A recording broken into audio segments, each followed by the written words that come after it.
Olá, eu sou Luiz Arthur Macedo Leal, estudante do sexto período do curso de Direito na Universidade Federal da Paraíba, no Centro de Ciências Jurídicas, e hoje, junto com Cícero Teles Albuquerque Júnior, Júlison Cunha Bezerra, Maria Cecília Macena Gama, Matheus Henrique Bezerra Ferreira e Sara Nóbrega Escorel, que também compõem o Grupo 1, apresentaremos o seminário da disciplina de Medicina Legal referente a lesões corporais do ponto de vista penal, certo?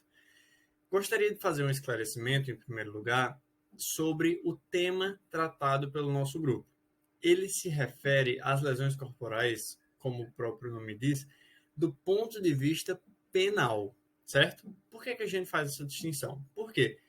A gente pode falar de lesões corporais sobre o ponto de vista jurídico, no geral, que abrange as lesões corporais, o dano corporal de natureza civil, trabalhista, administrativa, desportiva, entre outras naturezas que são maiores, que excedem os limites do direito penal, certo? Contudo, como eu afirmei anteriormente, hoje iremos nos restringir à análise das lesões corporais em relação à sua natureza penal, ok? Então vamos lá. Eu iniciarei falando sobre o conceito de lesão corporal. Antes de dar esse conceito, gostaria de dizer que esse trabalho é baseado, sobretudo, na obra de Genival Veloso, grande estudioso e grande nome da medicina legal, e que vai oferecer para a gente vários conceitos, explicações e questões muito relevantes sobre esse estudo. Vamos lá, então, o que seriam as lesões corporais? Qual é o conceito que Genival Veloso nos oferece? Ele diz que as lesões corporais, quando estudadas no tocante à avaliação quantitativa e qualitativa do dano de natureza penal, têm o significado médico-jurídico de caracterizar, no dolo ou na culpa, um ato ilícito contra a integridade física ou a saúde da pessoa, como proteção da ordem pública e social. Eu gostaria de dizer que esse primeiro conceito ele se refere à avaliação quantitativa e qualitativa do dano, mas que a gente vai ver posteriormente uma definição mais ampla do que seriam lesões corporais para a medicina legal, certo? Mas existe uma coisa interessante que a gente pode observar a partir desse conceito, que é uma questão levantada por Genival Veloso em relação à nomenclatura desse dano referenciado no nosso trabalho. Genival Veloso sustenta que talvez fosse melhor a designação lesão pessoal em vez de lesão corporal, uma vez que a ideia de lesão corporal parece ser mais restrita do que a de lesão pessoal. Por quê? Lesão corporal oferece a noção de que a lesão, o dano, é direcionado ao corpo da vítima, enquanto lesão pessoal fala da lesão à pessoa no geral. E qual seria a diferença entre esses dois tipos de lesão? Basicamente porque a lesão corporal se referiria à integridade física da pessoa, ou seja, ao seu corpo. A lesão pessoal cumpriria melhor o papel de descrever o tipo presente no artigo 129 do Código Penal, que anuncia que o crime de lesão corporal é ofender a dignidade corporal ou a saúde de outrem. Ou seja, a gente vê aqui que a gente não fala só da integridade corporal, a gente fala da saúde, que, como aponta o Genival Veloso, não é somente física, é também psíquica, certo? Então vamos lá. Próximo ponto. Qual é o objetivo fundamental do estudo médico-pericial das lesões corporais? Basicamente, é caracterizar a extensão, a gravidade e a perenidade dessa lesão. Ou seja, é a gente ver a questão da quantidade e da qualidade da lesão, certo? Falando nisso, é importante a gente distinguir os significados de lesão para a medicina curativa e para a medicina legal. Por quê? Porque a medicina curativa tradicional enxerga a lesão em um sentido de alteração anatômica de determinado órgão, determinado tecido, enquanto a medicina legal ela vê a lesão como qualquer alteração, desordem, perturbação da normalidade, que possua uma origem externa e violenta, capaz de provocar um dano à saúde física, mental ou de qualquer natureza em decorrência de culpa, dolo, acidente ou autolesão. Vou fazer um pequeno comentário sobre a questão da autolesão, por quê? A autolesão, via de regra, não constitui crime. Ou seja, uma lesão corporal, lesão pessoal direcionada ao próprio autor não é crime. Contudo, há exceções para essa regra, como o fato da autolesão, que possui como objetivo levar alguma espécie de vantagem pecuniária, como alguém, por exemplo, que se autolesiona para simular um acidente de trabalho e, a partir disso, receber as indenizações, receber a garantia da estabilidade que lhe é devida no caso de real acidente, certo? Esse seria um caso típico de crime de estelionato, de fraude, certo? Que está lá no artigo 171 do Código Penal. Beleza? Então, a gente tem que entender essa diferença porque a medicina curativa pode enxergar a presença de uma lesão e a medicina legal não, ou vice-versa. Geralmente o contrário é mais frequente. Genival Veloso dá o exemplo de um delegado de polícia que arbitrariamente raspa o cabelo de um jovem. Nesse caso, para a medicina curativa, há lesão? Não, não necessariamente. Mas para a medicina legal, pode ser que sim. Pode ser que não também. É possível que isso seja enxergado tão somente como um constrangimento ilegal, vias de fato, etc. Mas a medicina legal pode sim ver isso como lesão corporal, diferentemente da medicina curativa, certo? Então, lembra que eu falei da questão da definição mais ampla de lesão? Pois é aqui que Veloso traz para a gente um conceito geral e não somente baseado na questão quantitativa, na avaliação quantitativa e qualitativa do dano. Por quê? Ele diz para a gente que a lesão pode ser encarada como a consequência de um ato violento capaz de produzir, direta ou indiretamente, qualquer dano à integridade física ou à saúde de alguém, ou responsável pelo agravamento ou continuidade de uma perturbação já existente. Enfim, toda lesão é toda alteração do equilíbrio biopsicossocial, certo? Então, essa é a definição mais precisa do que seria do que seria a lesão sob o ângulo da medicina legal. Agora a gente tem uma distinção muito importante aqui de ser realizada, que é a de causa e concausa. Por quê? A gente viu aqui que a lesão ela é decorrente de um ato violento, de um ato ilícito, etc. Mas o que precede essa lesão pode ser causa ou concausa. Concausa, inclusive, que a gente vai ver que pode ser superveniente também, não precisa ser necessariamente pré-existente. Enfim, a gente tem que entender que é possível que haja outras consequências, independente do ferimento produzido em determinada pessoa, que, como eu disse, podem ser anteriores ou posteriores à agressão original, certo? Isso é o que a gente vai chamar de concausa e não de causa. Mas vamos lá para a definição mais precisa que diferencia essas duas coisas. Genival Veloso diz que a causa seria o que leva a resultados imediatos e responsáveis por determinadas lesões, suscitando sempre, por sua vez, uma relação de causa e efeito. Por concausa, por outro lado, a gente entende como o conjunto de fatores pré-existentes ou supervenientes suscetíveis de modificar o curso natural do resultado. Fatores esses que o agente desconhecia ou não podia evitar. É o congresso de fatores anatômicos, fisiológicos ou patológicos que existiam ou possam existir, agravando o processo. Não seria a sequência natural do ferimento, mas uma situação evitável sem nenhuma dependência ao fato inicial e à sua evolução, certo?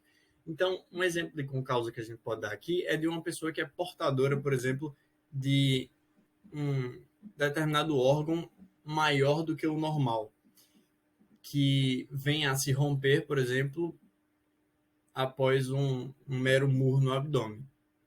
O agente, nesse caso, não tinha como prever que isso aconteceria, porque ele estava pensando no indivíduo normal, não sabia que a pessoa tinha esse órgão de tamanho exagerado, digamos assim. Esse é um exemplo de concausa pré-existente. No caso de concausa superveniente, a gente pode falar de um mero ferimento, assim, um ferimento de pequenas proporções, que vem a se tornar mais grave devido à infecção de tétano, por exemplo, né? Infecção bacteriana. Então, uma coisa que eu comentei nesse conceito que a gente precisa observar é a definição de Lazaretti com causas anatômicas, fisiológicas e patológicas. O que seriam cada uma dessas? As condições anatômicas dessa concausa seriam justamente as anomalias orgânicas, como, por exemplo, a malformação congênita de um órgão. Essa é o que se chama de condição anatômica de uma concausa. Já as fisiológicas seriam aquelas alterações funcionais que podem contribuir negativamente para o agravamento das lesões. A gente tem como exemplo a fadiga, né, o cansaço, o puerpério, o estado pós-parto da mulher grávida e a própria gravidez. Daquele estado que altera a fisiologia daquela mulher e que pode sim ser uma concausa. Por fim, as condições patológicas são emanadas de uma morbidade, de uma doença, como por exemplo a tuberculose, a hemofilia, a diabetes e assim vai, certo? Nesse sentido, há várias discussões interessantes sobre as concausas que podem sim ser vistas, mas que nesse seminário não possuem espaço dentro do tempo disponibilizado. Mas, enfim, na própria obra de Genival Veloso, há certas discussões sobre a responsabilização, enfim, questões muito interessantes, certo? Indo para o próximo ponto, a gente tem um questionamento aqui muito interessante apontado que é as lesões desportivas, ou seja, aquelas lesões cometidas no âmbito do esporte, elas carregam ilicitude? Há quem diga que sim, mas essa presença de ilicitude nas lesões esportivas ela é excepcional, certo? A regra é de que não. Lesões cometidas no âmbito do esporte não são antijurídicas. Porém, o próprio Genival Veloso aponta que essa generalização é perigosa. Por quê? Pode haver um caso de excesso cometido por um autor, como, por exemplo, um jogador de futebol que comete uma falta no outro e excede aquilo que está dentro da estratégia do jogo, ou seja, que ele lesiona mais do que deveria lesionar, certo? Esse seria possivelmente um caso de ilicitude a ser investigado, etc. Certo? Então vamos lá. Outra questão interessante é se é possível a tentativa de lesão corporal, ou seja, o crime de lesão corporal é um crime que admite tentativa. Genival Veloso entende que não, que é difícil considerar a tentativa no contexto do crime de lesão corporal, porque falta a orientação e a configuração para um determinado resultado. Ou seja, aquele gesto, aquela ação, aquela conduta frustrada não indica qual era a lesão visada, no sentido de ser leve, grave ou gravíssima, certo? Há quem aponta, inclusive, que é impossível juridicamente a tentativa de lesão. Por quê? Essa figura de tentativa coincidiria justamente com a definição legal da contravenção das vias de fato, que, se eu não me engano, está no artigo 21 da Lei das Contravenções Penais, certo? Ou seja, a gente teria uma infração menor correspondente a essa conduta. Só que há quem diga que a lesão corporal é um crime de natureza material, ou seja, que admite a tentativa. Ok? Então, finalizadas essas discussões, vamos passar para a parte da legislação. Qual é a disposição do nosso ordenamento jurídico e principalmente do nosso ordenamento jurídico penal, ou seja, do nosso Código Penal, sobre a lesão corporal? Essas disposições estão na parte especial do Código Penal, no título 1º, que trata dos crimes contra a pessoa, capítulo 2º, que vai tratar justamente das lesões corporais, certo? A gente vai ter aqui a discussão envolvendo o artigo 129 do Código Penal, ok? O artigo 129 do Código Penal, que é bem extenso, se eu não me engano, ele tem 13 parágrafos e que vai tratar dos diferentes tipos de lesão corporal. Não vou me aprofundar sobre eles, justamente porque outros colegas irão comentá-los mais minuciosamente. Mas aqui a gente tem a lesão corporal, né, o conceito geral, no artigo 129, no caput. A gente tem a lesão corporal de natureza grave, Em seguida, a gente tem a lesão corporal seguida de morte. Lesão corporal seguida de morte, a possibilidade de diminuição de pena, de substituição da pena. Depois, as lesões corporais culposas, a possibilidade de aumento de pena e, por fim, um acréscimo relativamente recente por parte dos nossos legisladores, que é o tipo específico da violência doméstica, certo? O caso específico de violência doméstica. Como eu disse, meus colegas vão comentar com mais detalhes esses tipos em especial e, basicamente, esse é o conceito geral e a localização das lesões corporais no nosso ordenamento jurídico. Agora eu vou passar a palavra para a minha colega Sara, que vai tratar da classificação das lesões corporais. Muito obrigado pela atenção. Meu nome é Sara e eu vou dar continuidade ao nosso seminário tratando da classificação das lesões corporais. Já que já foi introduzido o tema por meu colega Luiz Arthur, que conceituou lesão corporal e tratou da legislação atinente ao tema. Bom, o legislador ele optou por classificar as lesões corporais em dolosas e culposas, sendo as lesões corporais dolosas aquelas que são divididas em leves, graves, gravíssimas e seguidas de morte. Isso vai variar de acordo com as consequências do ato no caso concreto. Então, para que a gente possa compreender melhor as lesões corporais, é importante fazer uma breve explicação de direito penal, que são as modalidades de crime previstas no Código Penal, ou seja, podem ser crimes dolosos e crimes culposos, assim como as lesões corporais podem ser dolosas e culposas. Então, o crime doloso, ele seria aquele em que o agente tem a intenção ou assume o risco de produzir determinado resultado, o que está previsto no inciso 1 do artigo 18 do Código Penal, e o crime culposo é aquele cujo resultado é dado por imprudência, imperícia ou negligência do agente. Então, essas regras, elas por decorrência lógica, elas vão se aplicar também às lesões corporais. Então, as lesões corporais culposas, por exemplo, são aquelas em que o agente ele não tem a intenção de lesionar outrem, mas acaba por produzir o resultado em razão de imprudência, imperícia ou negligência. Então, a gente vai começar com as lesões corporais dolosas leves, que são classificadas por exclusão, foram classificadas por exclusão no Código Penal, ou seja, caso não se aplique as hipóteses dos próximos parágrafos do artigo 129, ou seja, lesão grave, gravíssima ou seguida de morte, a lesão será leve, geralmente será leve.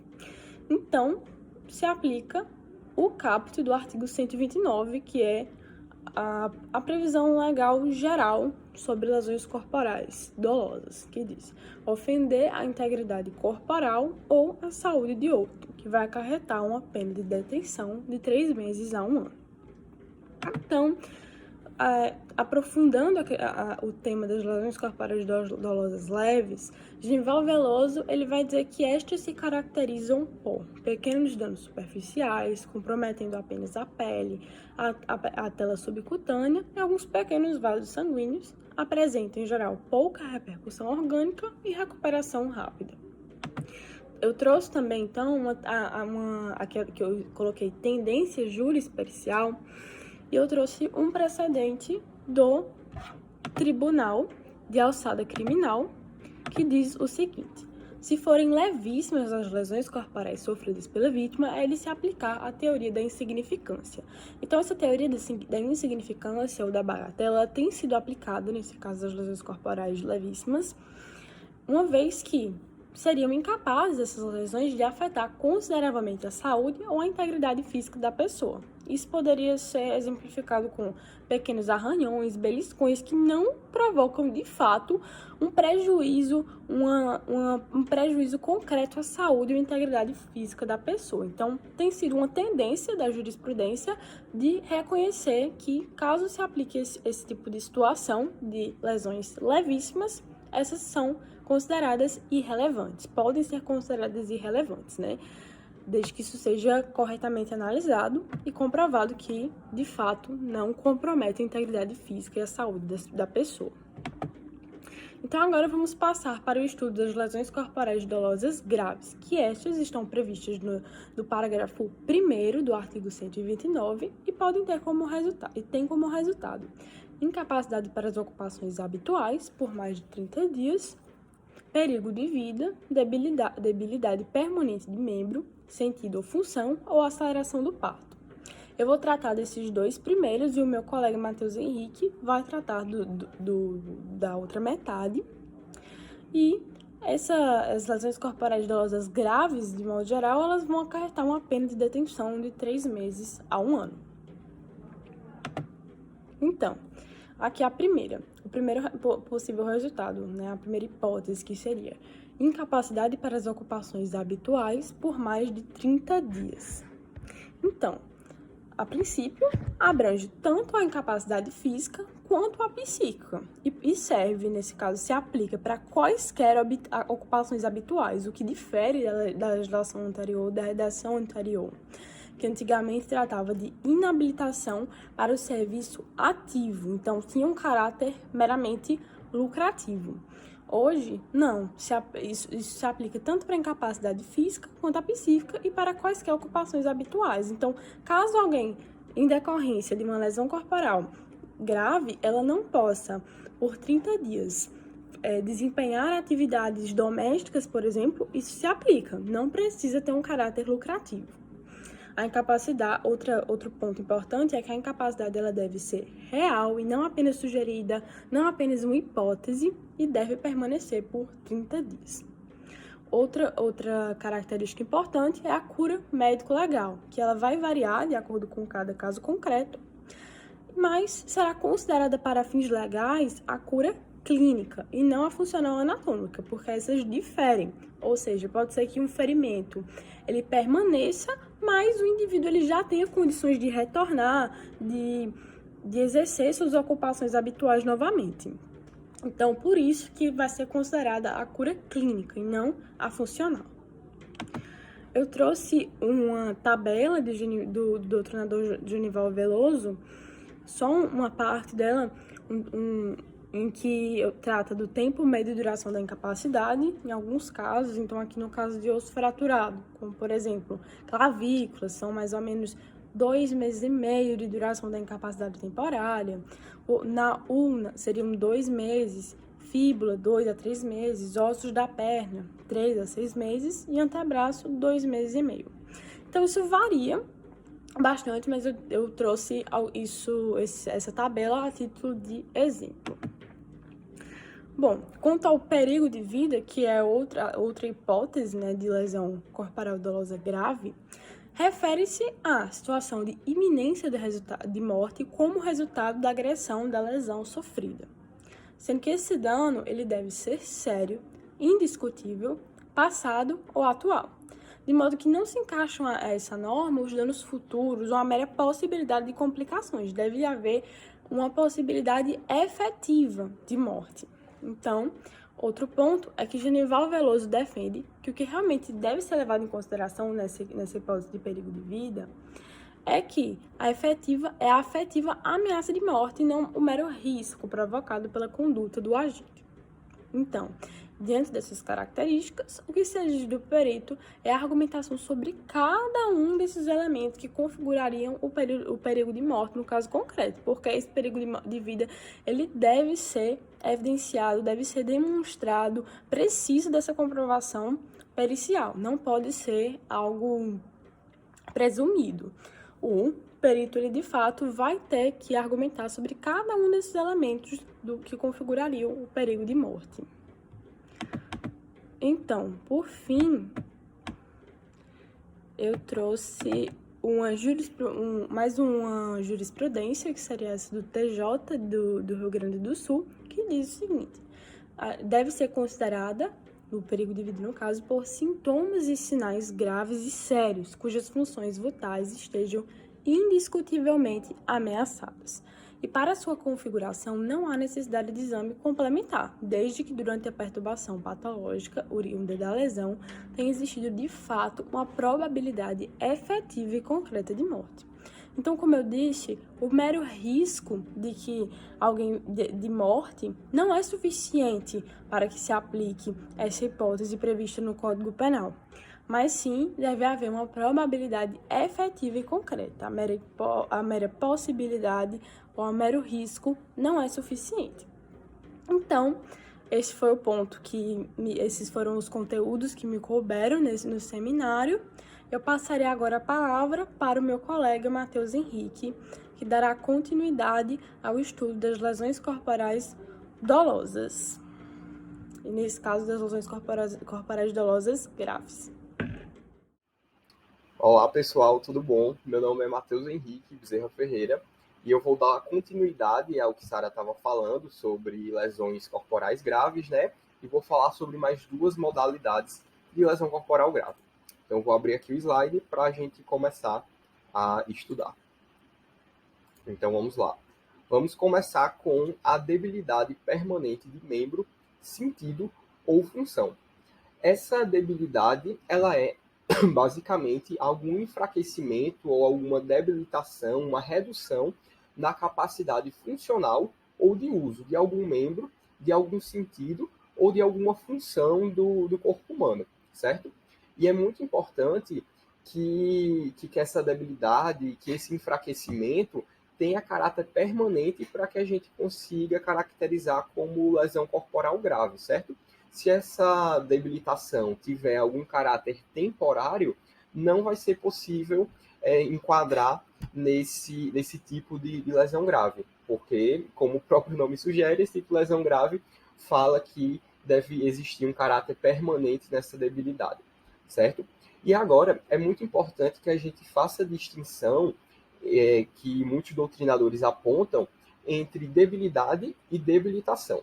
A debilidade seria aquela redução da capacidade em relação à média geral das pessoas. Então, por exemplo, eu sofro alguma lesão corporal grave e alguma função minha acaba ficando reduzida em relação à média da população, em relação às outras pessoas. E no caso da debilitação, a gente vai ter uma redução, uma limitação na capacidade da pessoa em relação a como ela era antes. Então, um exemplo disso é um lutador que é muito forte e ele sofre alguma lesão grave, certo? E por causa dessa lesão, ele acaba perdendo muita força no braço. Só que mesmo ele perdendo força no braço, ele ainda vai ter uma força maior que a média da população. Só que ele vai ter uma força reduzida quando comparado ao seu eu do passado.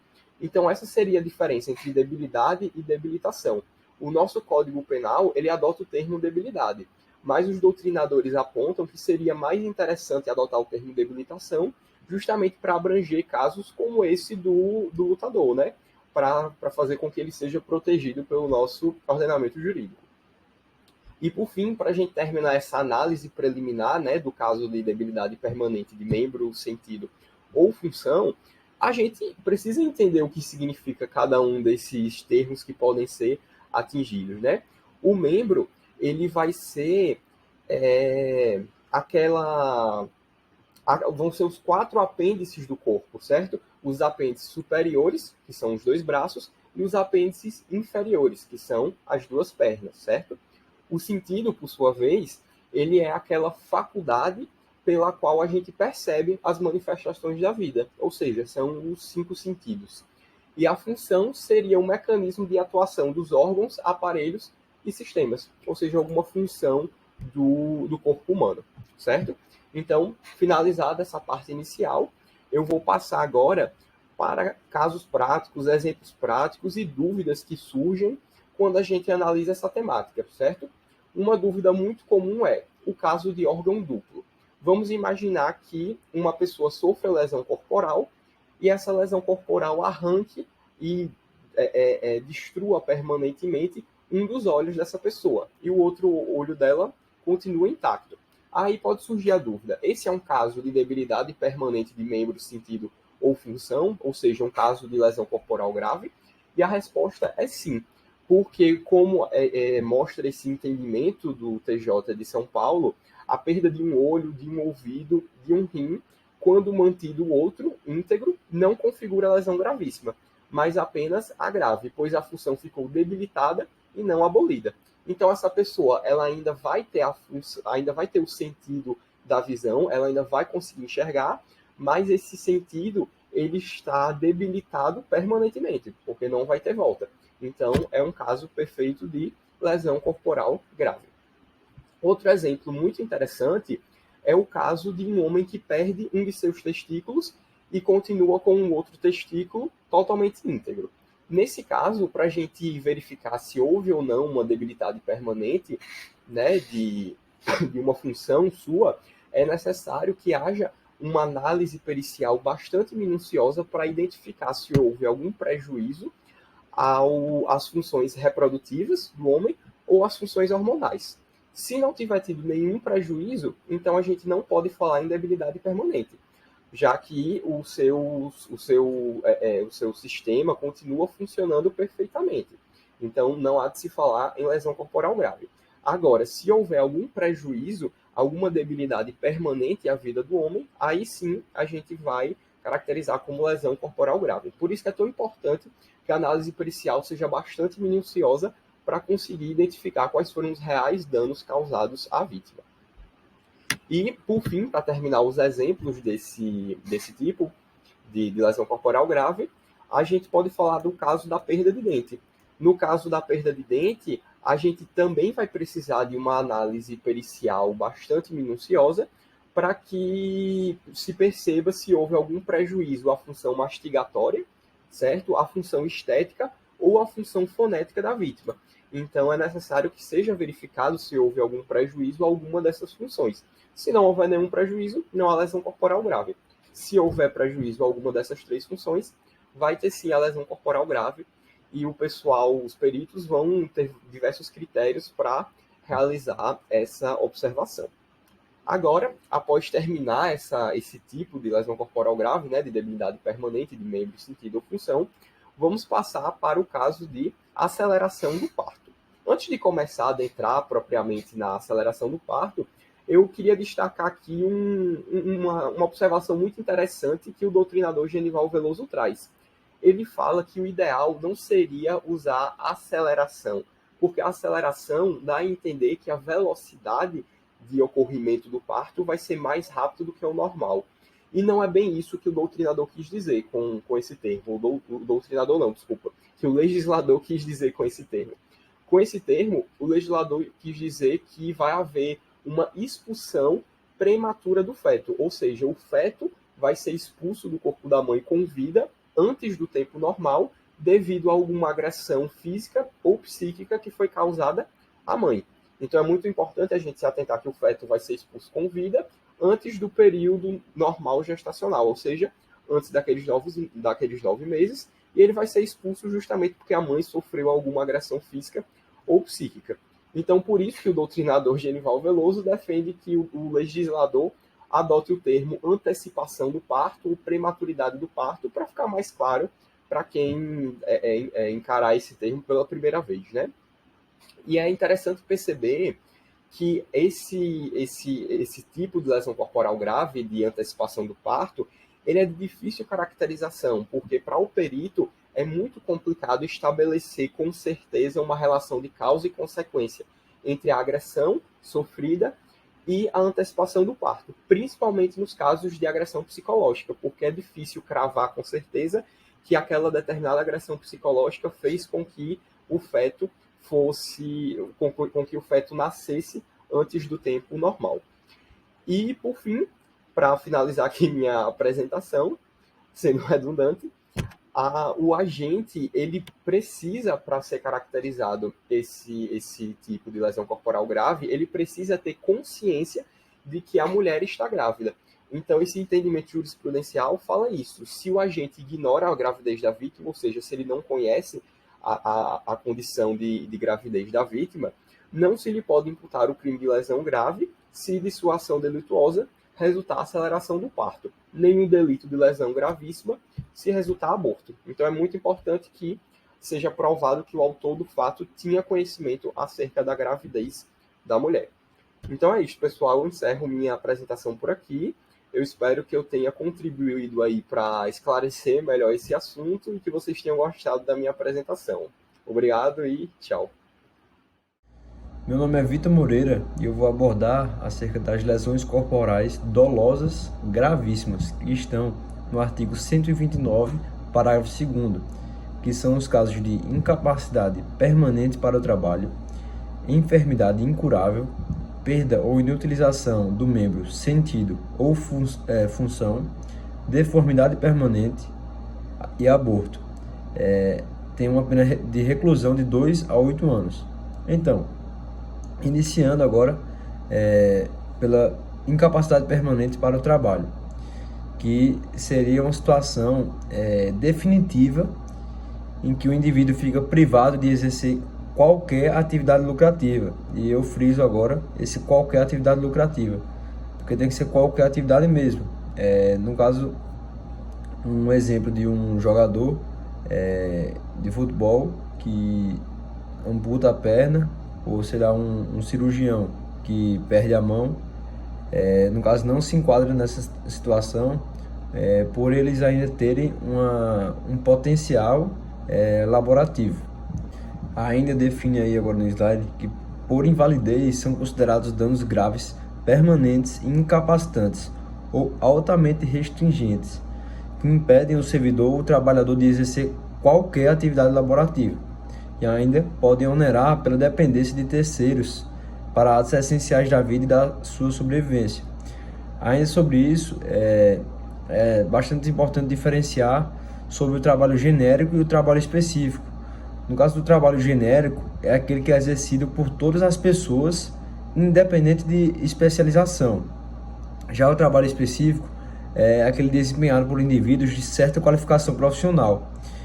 E é claro que na lei, quando fala de incapacidade permanente para o trabalho, está falando do trabalho genérico, que é aquele que independe da especialização. Já a parte de perda ou inutilização de membros, sentido ou função, não é a simples debilidade, como já foi tratado anteriormente em lesões graves, mas é uma contingência mais séria, que acarreta um dano em um grau mais elevado, ou máximo em sua funcionalidade. Como está no slide, diz que trata-se de um dano máximo ou muito elevado, que compromete a funcionalidade. E algo interessante também de dizer é que a debilidade, qual seria o limite da debilidade para a inutilização ou a perda? Então, em tese, quando passa do limite de 70% da debilidade, já pode meio que considerar como se fosse uma inutilização ou perda. E para diferenciar inutilização de perda é meio que óbvio, mas na inutilização existe a presença do órgão, mas ele se mostra inapto. E seria no caso da perda da visão, a paralisação das pernas e a ablação dos testículos. Algo interessante de se dizer ainda é que na legislação, quando ele fala perda ou inutilização de membro, sentido ou função, essa legislação penal vigente não faz referência a um órgão específico, porque cogita atualmente enfatizar o significado do uso ou da função, e não de uma simples existência anatômica.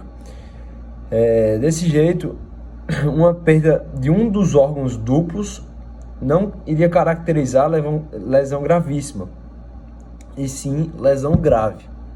Indo para deformidade permanente, a deformidade, por definição, seria aquela grave repercussão sobre a estética, a ponto de chamar a atenção, de constranger e magoar a quem olha e a quem é visto.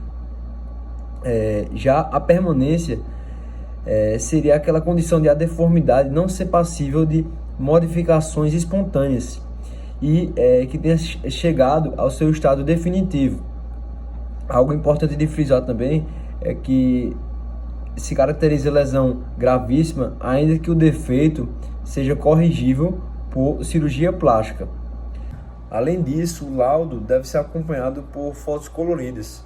Isso porque é recomendado como características agravantes da deformidade, por exemplo, a localização, a extensão, a cor, a profundidade também, a mutilação, a retração e também o afundamento. E ainda as condições das vítimas no que diz respeito ao sexo, ou a profissão, a idade e também o estado social, não devem ter nenhum relevo quanto à caracterização da deformidade, isso sob a ótica do direito público. Como também não podem ficar condicionadas à impressão que alguém tem de si mesmo, mas ao que pode despertar nos outros. E para finalizar, o último caso das lesões corporais dolosas gravíssimas seria o aborto, que no caso, quando a gravidez é conhecida ou manifesta.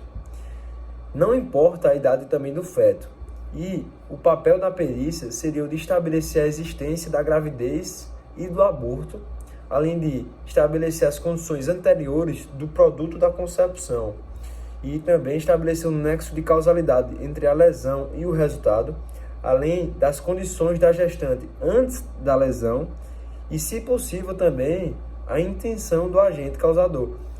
Agora termino minha fala e passo a minha fala para o Cícero. Cícero, que irá tratar acerca das lesões corporais culposas.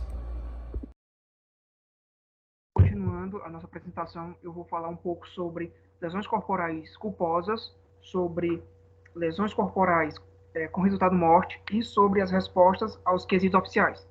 Eu me chamo Cícero Teles Albuquerque Júnior e eu desejo a todos um bom dia. Não sei em que momento do dia vocês estão assistindo isso, mas eu desejo um bom dia.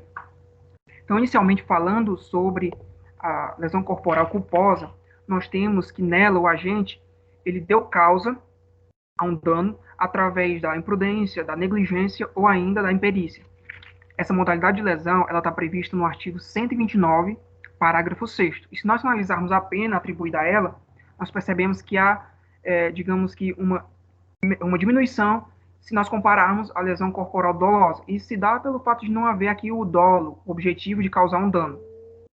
Mas, se nós analisarmos o artigo 129 do Código Penal, parágrafo 7º, nós percebemos que há a possibilidade de haver um aumento dessa pena, caso o agente não pratique esses atos a partir de alguns fatores, né, como, por exemplo, a partir da inobservância de normas técnicas ou de ofício, ou ainda sem prestar os socorros necessários, ou ainda se não tentar diminuir os danos dos seus atos, ou no caso de haver a fuga para evitar uma prisão, por exemplo,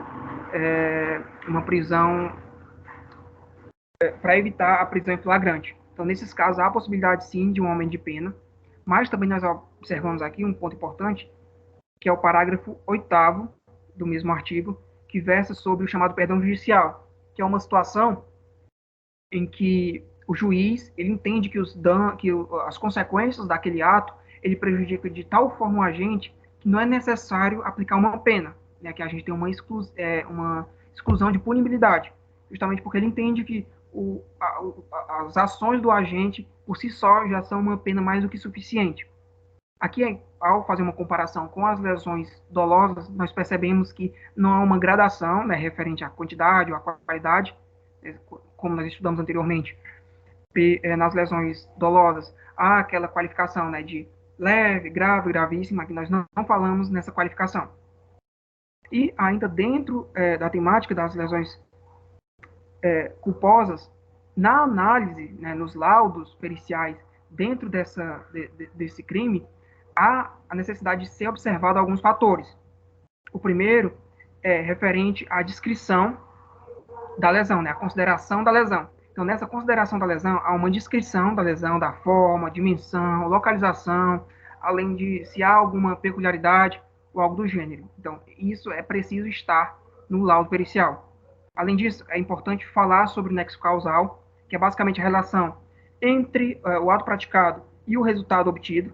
Então, é também necessário que haja essa análise sobre o nexo causal, né?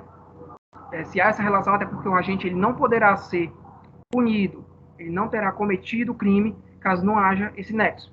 Também no laudo é importante haver a caracterização da previsibilidade.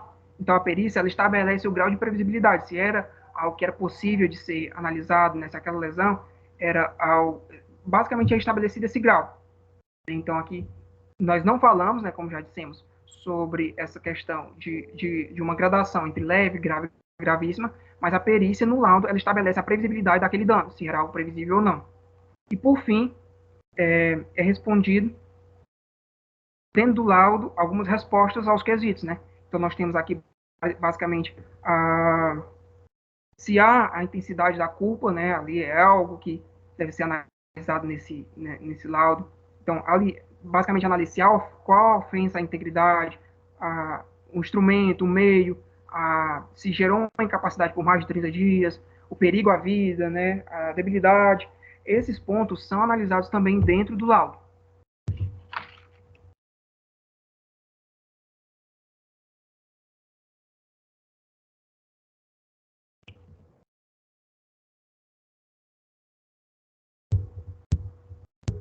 Só um instante, só colocar diferente.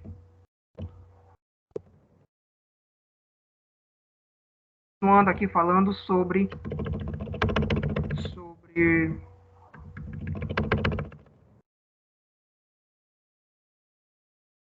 ainda dentro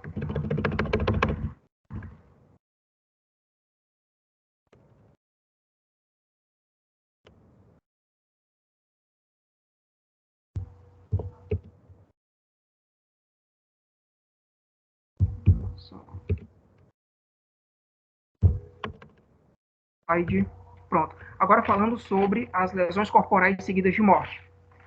Ela recebe também a nomenclatura de homicídio perintencional, e essa nomenclatura ela vem do direito italiano. Ela é prevista no nosso ordenamento no artigo 129 do Código Penal, parágrafo 3º, e basicamente aqui nós temos uma mistura de dolo e culpa. Então, a gente ele tem uma ação dolosa de causar uma lesão, mas o resultado morte não era algo que ele buscava, né? Não era um resultado ali esperado por ele. Então, a gente fala aqui que, com relação ao resultado, nós temos aqui a caracterização da culpa. É necessário, para se ter essa tipificação, o evento como improvável, então não era algo que era passível de ser tido como possível pelo agente, e também ele não assume esse risco. Então, caso se evidencie que era algo provável, ou que ele assumiu um determinado risco, aqui nós falamos sim do homicídio, certo? E ainda dentro dessa temática, é importante ressaltar que a intenção, ela não é algo que essa análise de intenção não é algo que cabe à perícia, sim ao magistrado, né, que ele vai analisar a partir de todas as circunstâncias, a partir dos fatos apresentados e tudo mais, ele vai analisar se houve ou não essa intenção. Um caso bem interessante que a gente pode usar como exemplo para falar sobre a lesão corporal seguida de morte, por exemplo, no caso em que uma pessoa empurra outra em um local plano, essa pessoa bate a cabeça e vem a óbito. Então, nesse caso, ele tinha o objetivo de causar uma lesão, mas, infelizmente, por uma fatalidade, a pessoa veio a óbito. Uma situação bem diferente seria, por exemplo, se essa pessoa empurrasse outra de um precipício. Nessa situação de empurrar uma pessoa de um precipício, é totalmente plausível que possa haver ali o resultado morte nessa situação. Então, aí não se poderia falar nessa lesão corporal seguida de morte, em si do homicídio propriamente dito. Uma observação necessária e importante de se fazer. E para finalizar, eu vou falar um pouco sobre os requisitos, as respostas aos quesitos oficiais. Esses quesitos eles foram formulados durante a elaboração do Código de Processo Penal vigente, e basicamente eles buscam responder de forma clara a algumas indagações. Né? Essas indagações elas tentam recobrir todas as possíveis perguntas, né, advindas, e basicamente tem como objetivo esclarecer toda aquela situação.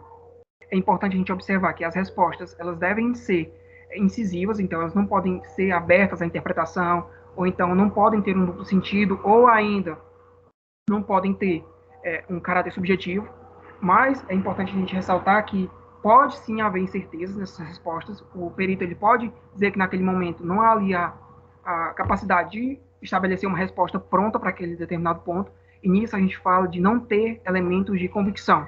Então, uma expressão até muito utilizada que é essa de não haver esses elementos. Caso seja necessário, pode-se haver exames complementares de 30 dias, é algo que é possível, caso haja essas incertezas. Então, é possível sim a ocorrência desses exames. E para finalizar essa parte, eu termino com uma citação de Genival Veloso, que fala justamente sobre a importância da perícia dentro do processo, né? Que ele fala basicamente que será sempre a boa qualidade descrita do laudo ou do ato que dará ao juiz, quando a apreciação dos fatos médicos legais, uma condição para uma decisão mais justa. Então, basicamente, aqui a gente vê a importância desse trabalho do perito dentro do processo, né? Que basicamente ele vai dar ali uma fundamentação para que seja esclarecido todos os fatos necessários para um julgamento justo, igualitário e tudo mais. Então, agora a Cecília vai falar um pouco sobre a perícia da dor e, com isso, eu encerro minha apresentação. Oi, boa noite. Meu nome é Maria Cecília e eu vou dar continuidade com o assunto do seminário, falando um pouco acerca da perícia da dor. Bom, esse é um assunto bastante polêmico, tendo em vista que é omitido pelo Código Penal.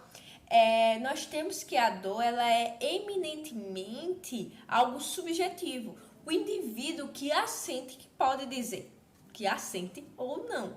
Então, é diferente de outras patologias em que exames podem dizer com certeza que aquele indivíduo ele possui essa doença. Na dor, não é possível isso. Então, nós vamos ver um pouquinho no decorrer da minha fala acerca disso e quais são os métodos para poder se realizar essa perícia dessa dor, certo? Então, nós temos que vai ser necessário aqui avaliar o evento dor e a sua intensidade para que se possa diagnosticá-la e também determinar qual será o seu tratamento, quais serão os medicamentos necessários para que aquele indivíduo possa tomar e também entender certos tipos de comportamento, tendo em vista que a dor ela possui efeitos psicológicos.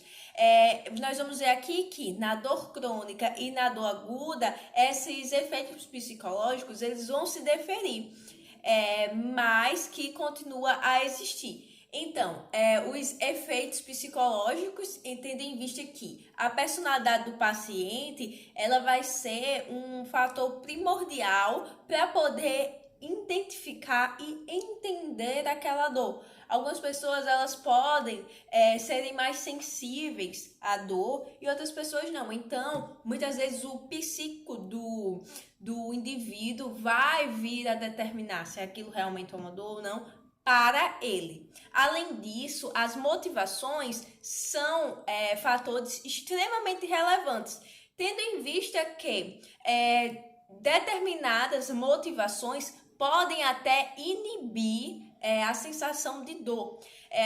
Acho que já todo mundo ouviu falar que a adrenalina do indivíduo ficou tão em alta que nem dor ele conseguia sentir em determinadas circunstâncias. Então, nós temos aqui que as motivações, elas também vão ser fatores primordiais, além dos aspectos que são propriamente intrínsecos à dor. Já na questão da dor crônica, ela vai se deferir à dor aguda quanto às respostas psíquicas, mas antes dando uma breve explicação sobre o que é dor crônica. A dor crônica é uma dor que ela é reiterada, que ela vai perpetuar por longos períodos. Então, diferente da dor aguda, que é um momento específico, na dor crônica, nós temos já que é um evento prolongado. Dessa forma, nós vamos ter também diferenças quanto às questões das respostas químicas. Aqui, no lugar de ansiedade, que é típica da dor aguda, nós vamos ter a depressão relativa e a hipocondríase. Então, esses vão ser componentes basilares da dor crônica.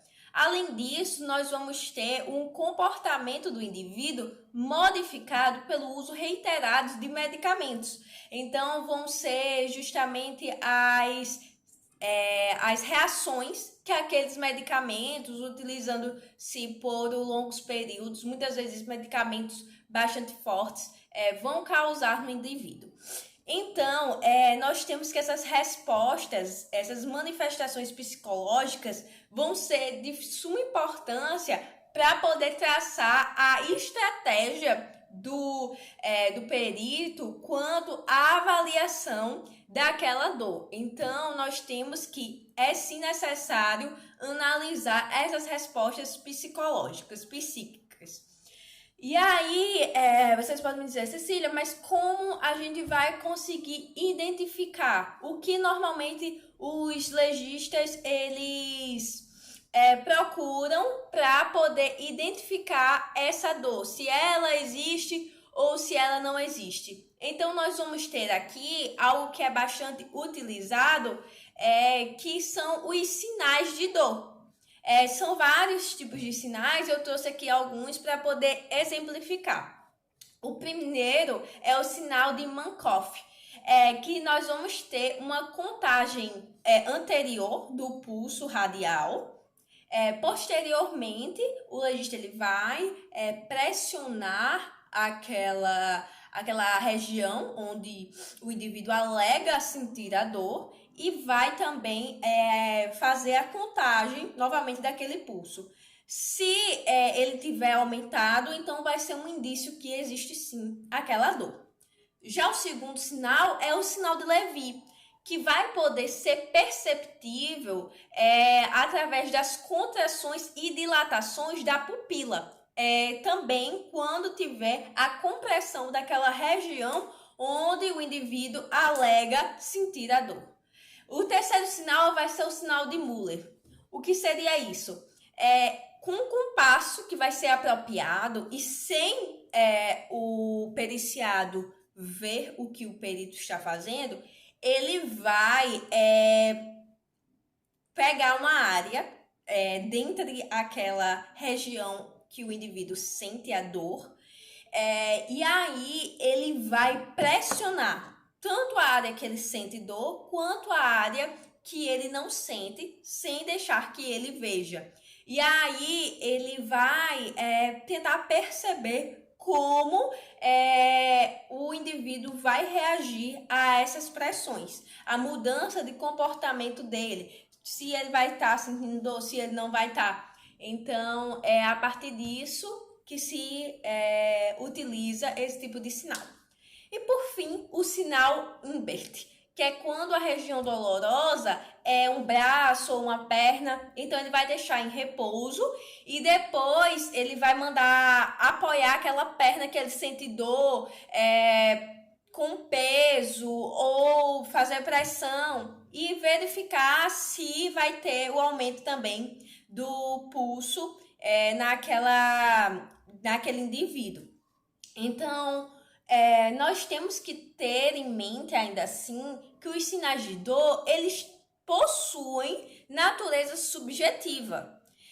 Dessa forma, o que vai ser analisado aqui são as modificações de humor, a expressão dolorosa, a proteção da região sofrida e a forma dela, a consistência e as modificações do local onde o examinado ele está sofrendo, alegando que está sofrendo com aquelas dores, certo?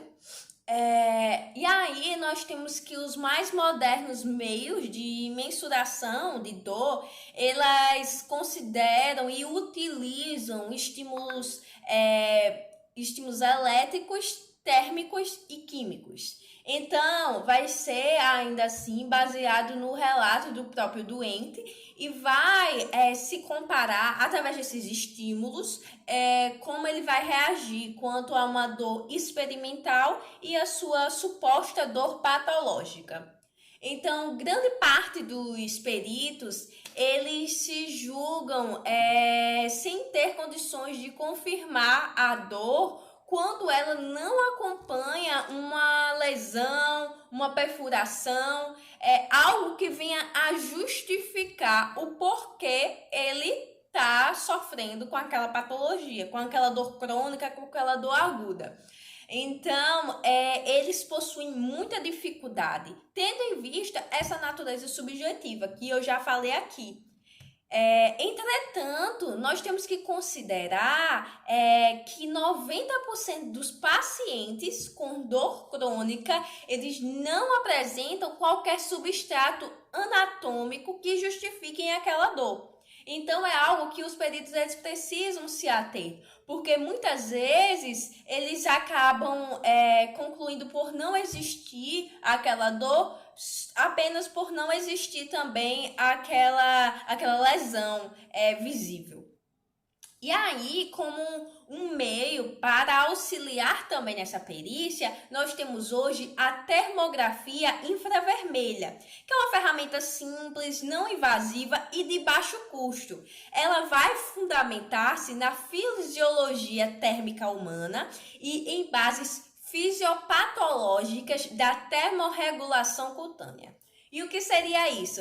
Ele vai identificar se existe alguma anormalidade, alguma diferença nas fibras nervosas daquele indivíduo, naquela área onde ele alega ter dor. Então, ele vai ser capaz de verificar se está existindo essa anormalidade que pode estar resultando nessa dor que o indivíduo sofre.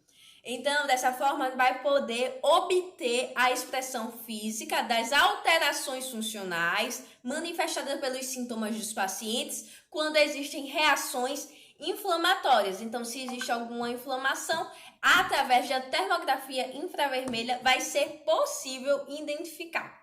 Bom, era isso que eu tinha para falar sobre perícia de dor e agora Judson vai dar continuidade com o tema do seminário, falando um pouco sobre lesões no feto. Bom, meu nome é Judson Cunha e estudando continuidade a apresentação do seminário sobre o capítulo lesões corporais sob o ponto de vista jurídico, certo? Irei falar agora sobre as lesões corporais no feto, bem como a perícia e os exames complementares. De forma inicial, as lesões no feto são temas polêmicos no direito brasileiro, certo? Isso ocorre por quê? Porque no Código Penal, no artigo 129, ele criminaliza a conduta de lesão corporal, na qual diz que é crime, né, ofender a integridade corporal ou a saúde de outrem. Porém, esse outrem, que é o sujeito passivo, ele significa que seja alguém numa mesma condição, certo? Isso, portanto, não vai englobar, né, não alcança os nascituros, que são aqueles que já foram concebidos, mas que ainda não nasceram, certo? Em conformidade com isso, o Código Civil, ele com previsão no artigo 2º, ele menciona que a personalidade jurídica ela começa com o nascimento com vida, certo? E a lei pode pôr a salvo algumas exceções, mas ela garante os direitos do nascituro, certo? É claro que, levando em consideração isso, né, a gente pensa que ele não pode ser sujeito passivo de lesões corporais. Verdade, isso que é o que deve ser afirmado, porque não há previsão legal, certo? E também no direito penal ele não admite uma analogia em mala parte.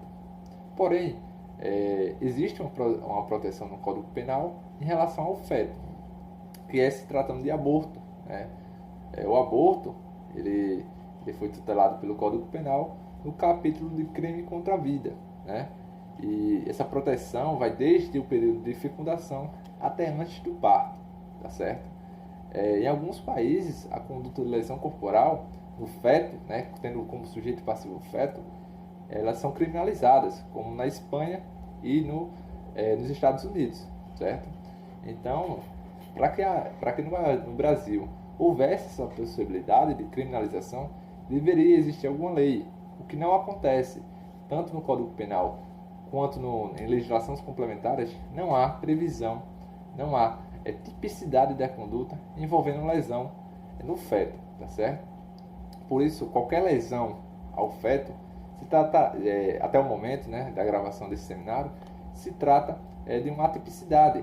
Claro que, criminalmente, né, essa conduta ela pode ser arguida em ações indenizatórias em outras esferas do Código do Direito, né, do ordenamento jurídico como um todo. Criminalmente, até o momento, não foi criminalizada essa conduta de lesões no feto, certo? Dessa forma, né, isso ocorre porque a lei ela não conferiu o título de pessoa ao feto, né? E em conclusão é isso, né? Não pode ser criminalizado o sujeito ativo, né, em relação a uma lesão corporal praticada no feto por ausência de previsão legal. Se não há previsão em lei, não há que se falar em crime, tá certo? Agora falando mais um pouco do aborto, né, que é um tema polêmico também, dos artigos 124 ao 127 do Código Penal, ele vai punir a modalidade dolosa do aborto. Não há aborto culposo. E também não há previsão legal de quando houver lesão, houver uma tentativa, na verdade, quando houver uma tentativa de aborto e lesionar o feto, né, seja uma alteração física ou psíquica, ocorre essa alteração e ele nasce com vida. Resumindo, é atípica a conduta em que, ocorrendo uma tentativa de aborto, o feto ainda nasce, né, com algum tipo de lesão em decorrência dessa tentativa de aborto, tá certo? Não há essa previsão na lei, se tratando de criminalização, né? Bem como não há previsão também em lesões no feto, ou seja, tanto o aborto culposo, que não existe no Código Penal brasileiro, tanto lesões corporal no feto são atípicas as condutas, certo? Existem também alguns questionamentos que são relacionados à vida intrauterina, ou seja, aqui a gente vai levar em consideração o tempo. Se o feto ele morre antes do parto ou depois do parto. Bom, se falando de antes do parto, a gente pode dar um exemplo do médico, né? Ele acaba abortando, né, por imperícia do médico, o feto, né? E como não há um aborto culposo, como foi esclarecido anteriormente, não há que se falar criminalmente essa conduta. Isso se tratando de antes do parto. Agora, se a gente fala depois do parto, aí sim poderá haver uma responsabilização criminal, tanto do infanticídio, se for uma mãe, né, que ela mate seu próprio filho sob influência do estado puerperal durante ou logo após o parto, ou ainda pode ser responsabilizado, né, após o nascimento do feto, né, pode ser responsabilizado por crime de homicídio, né, seja na sua modalidade dolosa ou culposa. Claro, até a mãe pode ser responsabilizada, desde que ela não esteja em estado puerperal. É um exemplo já em que se admite essa possibilidade de criminalização por homicídio cometido pela mãe contra seu próprio filho, tá certo? Dando continuidade agora, a gente vai falar sobre a perícia. A perícia ela é fundamental no direito, porque ela vai avaliar o tipo de lesão, certo? Pois alguns danos ocasionados no feto, eles podem ocorrer desde a formação genética até mesmo por ações humanas, né, durante o período gestacional. Os danos físicos eles já podem ser identificados durante a formação, né, ainda mesmo na vida intrauterina, até mesmo na vida intrauterina, por meio de diagnósticos por imagem, por exemplo, eles podem ser identificadas essas lesões. A gente pode citar aqui regiões que são mais fáceis dessa identificação, como a região da pelvis, o crânio e também os membros do corpo, tá certo? Do feto. Além disso, né, existem ainda danos que são ocasionados por medicamentos, principalmente naqueles 3 primeiros meses de gestação, inclusive relacionados a hormônios e vacinas, tá certo? Também a gente pode citar aqui alguns medicamentos, né, que são usados para tratamento de câncer, né, eles podem ocasionar também lesões ao feto. Aqui é um tema polêmico também, mas que de forma clara o direito penal ele deixa, ele permite, né, durante o aborto, para salvar a vida da mãe, que pode ser uma hipótese quando há esse conflito de direito entre a vida da mãe, né, quanto à integridade física do feto, né, até mesmo a vida do feto. Então, havendo esse choque de direitos de vida e da vida da mãe e da vida do feto, a gente, os operadores do direito, eles permitem, né, por meio da legislação, eles permitem essa modalidade de exclusão de ilicitude ou antijuricidade quando for um aborto humanitário, ou seja, quando for para salvar a vida da gestante nessas hipóteses, tá certo? Existem algumas lesões que elas são mais graves, né? Essas lesões mais graves, elas podem decorrer, por exemplo, do uso do álcool, uso excessivo do álcool. Também pode ocasionar por meio de algumas drogas, como a heroína e a cocaína. Também essas lesões podem ser provocadas, que são graves, né? Essas lesões graves, elas podem ser provocadas por infecção, né? Principalmente, a gente pode citar aqui a AIDS, a hepatite, a rubéola, por exemplo. Tudo isso são doenças que são provocadas por infecção e podem influenciar uma lesão ao feto, tá certo? É claro que a gente não dispensa a responsabilização da mãe. A má condução da gestação e até mesmo durante o parto pode ocasionar lesões no feto, tá certo? E é por isso que a importância da perícia é justamente para identificar tanto a origem desta lesão, tanto o nexo de causalidade, qual foi a conduta que ocasionou aquela lesão, qual é a extensão do dano, até que ponto pode ser prejudicial ao feto, ou até mesmo quando ele nascer de fato.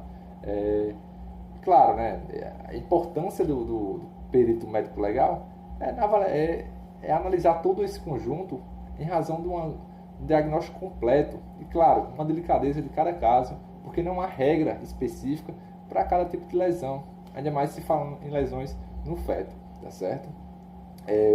O perito médico legal, ele vai também dar aquela analisada no histórico, né, na avaliação clínica de todo o processo gestacional para ver, justamente avaliar a origem, o nexo de causalidade, a extensão do dano e entre outros aspectos envolvidos na perícia. Por fim, a gente menciona agora os exames complementares, que também são temas relevantes, né, se tratando de medicina legal, se tratando até mesmo de aplicação justa do direito, né.